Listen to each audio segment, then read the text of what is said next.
Ladies and gentlemen, welcome to SCAS 24.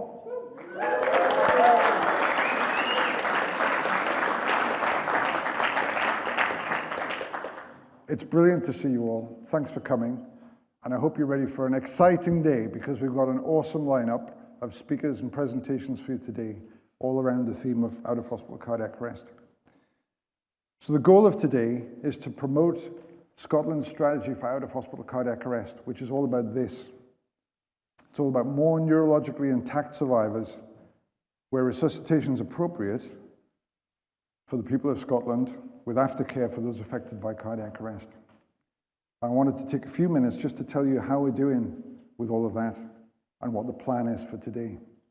Before we get too far into it though, let me tell you that there are no planned fire alarms. The toilets are just outside. And let me just see by show of hands, who here has been to SCAS before? Stick your hand in the air if you've been to SCAS. Excellent, so we've got some returners and some newbies. Well listen, just to get everybody's lungs warmed up and vocal cords flexed, why don't you turn to the person next to you and say, welcome to SCAS 24. On three, 1, 2, 3, welcome to SCAS 24.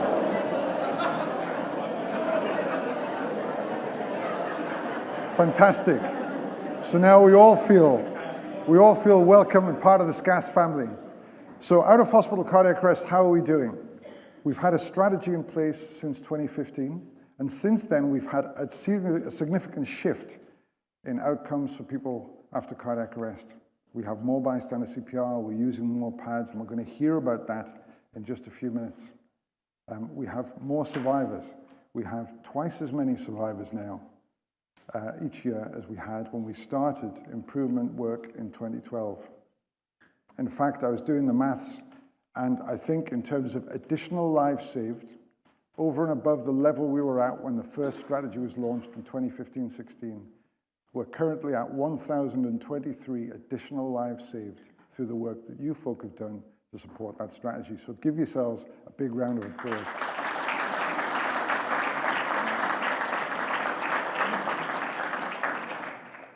You have a lot to be proud of.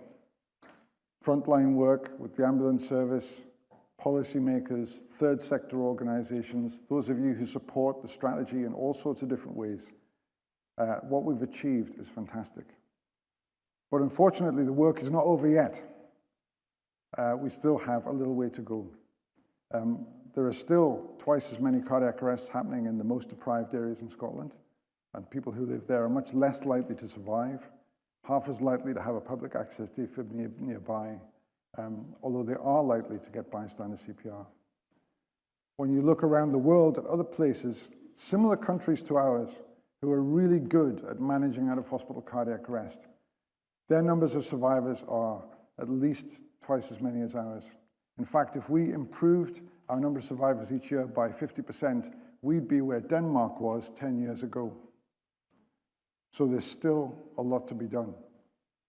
So what's the solution? What do we do next? How do we get to where we want to go? Well, the answer is you're the solution. You are the answer to the challenge of out-of-hospital cardiac arrest in Scotland. It's fantastic that you've come here to learn what best practice looks like, to hear stories, to go away enthused and engaged and ready to change the world, I hope. Tell your friends, tell your neighbors, tell the people you work alongside what you've learned today. And together, we can make this shift happen. So I'd like to introduce our first speaker today. We are so grateful for the support we get from the Scottish Government, for Save a Life for Scotland, for Scotland's strategy for out-of-hospital cardiac arrest. That kind of support is not what we see when we look around at other centres that are trying to manage the same kind of strategies and outcomes. And so Jenny Minto, MSP, who's the Minister for Public Health and for Women, has kindly agreed to come along and give us some opening remarks just to frame the day's proceedings. So let me welcome Jenny up to the stage.